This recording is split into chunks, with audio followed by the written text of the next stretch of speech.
Assalamualaikum warahmatullahi wabarakatuh. Perkenalkan, nama saya Rizky Amelia, NIM F 2018 012114. Di sini saya akan menjelaskan tentang pengembangan obat. Yang pertama itu proses pengembangan obat adalah sebagai berikut. Yang pertama itu penemuan dan pengembangan. Yang kedua uji praklinik, yang ketiga uji klinik, dan yang keempat review oleh Badan Regulator dan Monitoring Keamanan Otak pasca pemasaran. Yang pertama itu pengembangan obat. Pengembangan obat adalah proses membawa obat farmasi baru ke pasar. Begitu senyawa timbal setelah diidentifikasi melalui proses penemuan obat.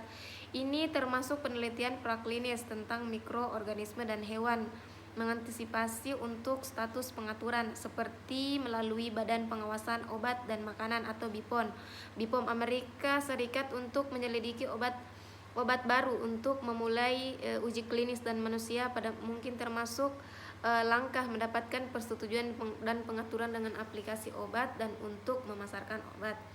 Selanjutnya yaitu penemuan dan pengembangan, sintesis dan screening molekul merupakan tahap awal dari rangkaian penemuan suatu obat.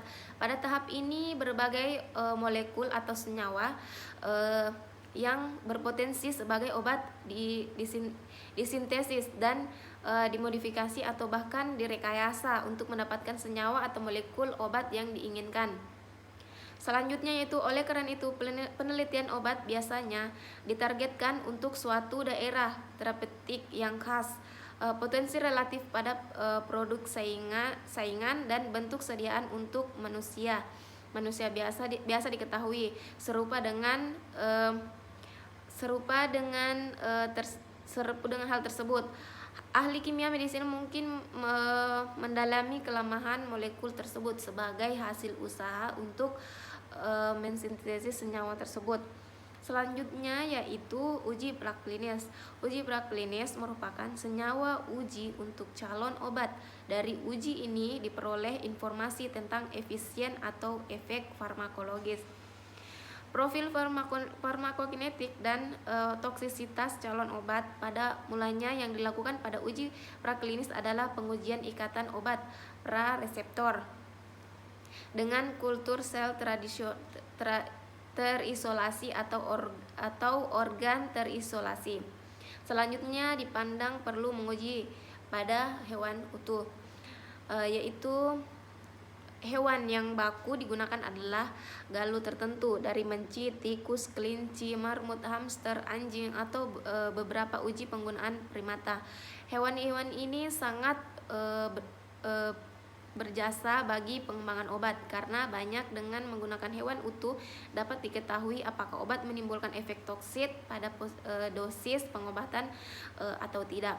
Selanjutnya yaitu uji klinik.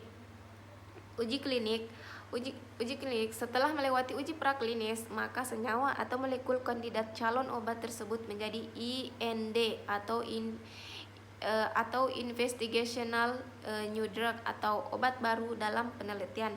Setelah calon obat dinyatakan mempunyai kemanfaatan, dinamakan hewan percobaan, maka selanjutnya uji klinis pada manusia harus diteliti dulu layaknya oleh komite etik mengikuti deklarasi Helsinki.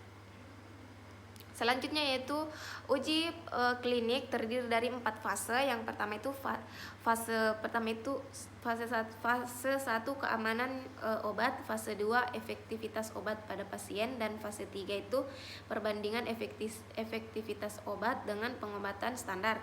Dan yang keempat itu atau yang terakhir itu fase post marketing filage. Selanjutnya yaitu review oleh Badan Regulator Keamanan. Keputusan untuk mengakui obat baru dilakukan oleh Badan Pengaturan Nasional. Yang pertama itu Indonesia oleh BPOM atau Badan Pengawasan Obat dan Makanan. Yang kedua itu Amerika Serikat adalah FDA, dan Kanada oleh Health Canada. Inggris oleh HMRA dan negara-negara Eropa oleh EMEA dan Australia oleh TGA. Selanjutnya yaitu monitoring keamanan otak pasca pemasaran. Setelah obat dipasarkan, masih dilakukan studi pasca pemasaran atau post marketing surveillance yang diamati pada pasien dengan berbagai kondisi, berbagai usia dan ras. Studi ini dilakukan dalam jangka panjang untuk melihat terapeutik dan pengalaman jangka panjang dalam menggunakan obat. Setelah hasil studi 4 dievaluasi, masih memungkinkan obat ditarik dari perdagangan jika membahayakan. Sebagai contohnya